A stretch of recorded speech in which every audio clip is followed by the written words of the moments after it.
Sir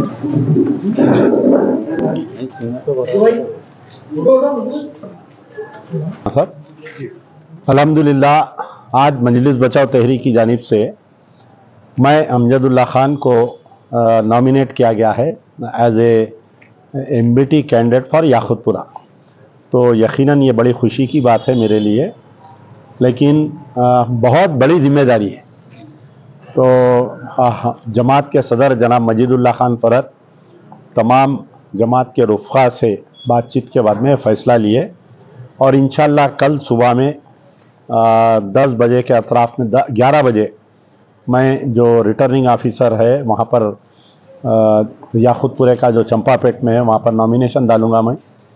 और अल्लाह से दुआ है कि यकीनन मुकाबला बहुत सख्त है, तो ना तो हम उनके पैसे का मुकाबला कर सकते, ना तो उनके फ़ौज का, गुंडों का, यानी पहाड़ और राई का मुकाबला है समझिए। लेकिन मुझे यकीन है कि याकुतपुरे की आवाम जो है नाम वाला और काम वाले का झगड़ा है। तो अब याकुतपुरे की आवाम को चुनना है कि उनको नाम वाला होना है या काम वाला होना है। अब आपको कैसा महसूस हो रहा है, जैसा कि अब जाफा मेराज नामपल्ली से याकुतपुरा? मैं देखिए वहाँ तो पर आपको अब आपको मीन्स मुकाबला जोरों का रहेगा या वन साइड रहेगा? मैं आपको ये बोल रहा हूँ, मैं बहुत छोटा आदमी हूँ, मैं बहुत गरीब आदमी हूँ, मैं बहुत मिस्कीन हूँ मैं। और मुकाबला वहाँ पर कैंडिडेट जो है जाफ़र हुसैन मेराज नहीं है, वहाँ पर कैंडिडेट है असदुद्दीन। मेरा मुकाबला असदुद्दीन से है, तो मैं बहुत छोटा आदमी हूँ उनके सामने। अब उनको 35 गनमैन हैं, मेरे पास ड्राइवर भी नहीं है। तो मैं जो हूँ बिल्कुल एक काम की बुनियाद पर आ रहा हूँ। मैं आपको बार बार ये बोल रहा हूँ कि याकुतपुरे का मुकाबला जो है नाम वाले का और काम वाले का है। तो अब आवाम को चुनना चाहिए कि कौन होना, काम वाला होना या नाम वाला होना। पिछले 2 कोविड, ना मैं याकुतपुरे का कारपोरेटर, ना मैं याकुतपुरे का एमएलए, लेकिन अल्लाह ने इस बंदे से पिछले 3 साल से वो काम लिया है, शायद हिंदुस्तान में कोई मिसाल नहीं है इसकी।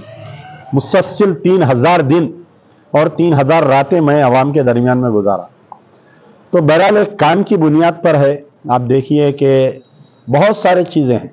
कल आप आइए, पहला हमारा इंतखाबी जलसा है शाहजहां होटल कने, दिल खोल कर गुफ्तगू होंगी और पूरा इलेक्शन सिर्फ डेवलपमेंट की बुनियाद पे होगा।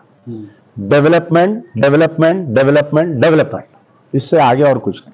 आपका निशान क्या रहेगा? आपका 15 तारीख के दिन मालूम होगा हमारा जो भी निशान रहेगा। 15 के दिन स्क्रूटिनी है, जो भी निशान रहेगा। आजकल सोशल मीडिया है, पहले के उतना मेहनत करने की ज़रूरत नहीं है। आज मेरा कैंडिडेट का ऐलान हुआ तो आधे घंटे में मुझे लंदन से, अमेरिका से, ऑस्ट्रेलिया से फ़ोन्स आना चालू हो गए। तो इंशाल्लाह 15 के दिन, और ख़ास तौर पर तमाम यूट्यूबर से, तमाम जर्नलिस्टों से, तमाम प्रेस वालों से मैं उम्मीदवार नहीं हूँ। ये आपके दिल की तड़प, मैं उम्मीदवार हूँ।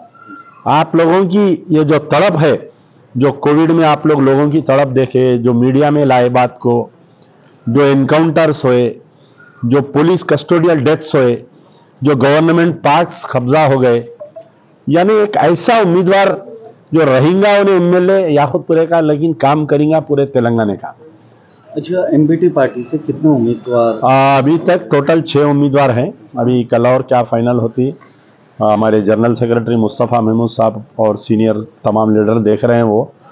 तो इंशाल्लाह बहरहाल दुआएं होना और कुछ नहीं है सर। आप एमबीटी की तरफ से क्या स्कीम्स रहेंगे जैसा कि सब लेकर? देखिए, मैं जो हूँ, आप सुनिए मेरी बात, आप बहुत अच्छी बात की है कि आज तक कोई, बहुत कम प्रेस वाले भी जो है लीडरों से काम की सवाल करते हैं।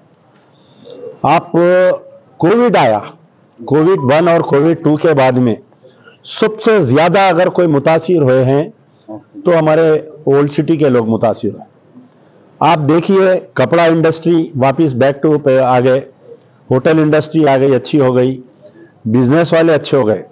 लेकिन जो एजुकेशन, खास तौर पर जिनके घर में 4 लड़कियां हैं, 1 लड़का है, वो एजुकेशन कंटिन्यू नहीं कर सक रहे। उसकी वजह यह है कि माँ बाप फीस नहीं दे सक रहे। कई केसेस आप मेरे पास, मेरे प्रजा दरबार में, साहब हमारे 3 बच्चियां हैं, हम 1 बच्ची को स्कूल को बिठा रहे हैं, 2 बच्चियों को हम बिठा दिए। तो एजुकेशन जो है पहली चीज है, पूरे याकूतपुरे में कहीं गवर्नमेंट स्कूल नहीं है। सारे गवर्नमेंट स्कूल्स बिल्कुल ठप पड़े हुए हैं। अब आप बात करिए 200 रेसिडेंशियल स्कूलों की, आप बात करिए 100 रेसिडेंशियल कॉलेजों की, लेकिन ऑन ग्राउंड मैं समझता हूं कि याकूतपुरे में कहीं भी रेसिडेंशियल स्कूल नहीं। तो सबसे पहले हमारा यह है कि अगर किसी कौम को सुधारना है आपको, तो उसकी लड़की को पढ़ाना जरूरी है। दूसरा हमारा मोटिव यह है कि आज जो है हर घर में 20 साल और 30 साल के दरमियान में एक बेवा बैठी हुई है। वो बेवा है जिसके साथ इंसाफ नहीं हो रहा है। कोई सियासी जमात, कोई गैर सियासी जमात उस बेवा के बारे में नहीं सोच रहा है।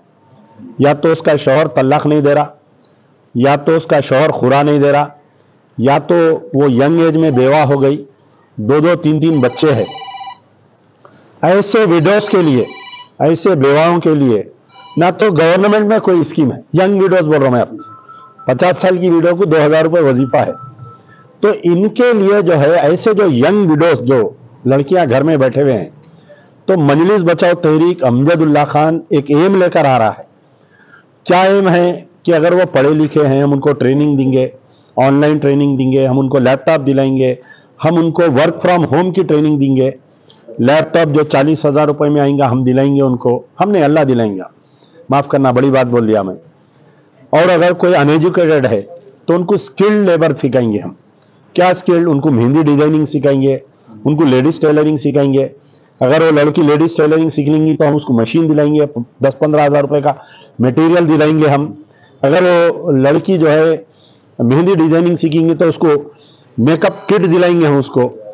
तो बहरहाल उसको हम फिर सोशल मीडिया का इस्तेमाल कैसा करना, इंस्टाग्राम पे या फेसबुक पे अपना अकाउंट बना के वो अपनी पब्लिसिटी कैसी करना, बहुत सारे चीज़ें हम करते आए हैं और बड़े पैमाने पे करने का इरादा है। याकूतपुरे को एक रोल मॉडल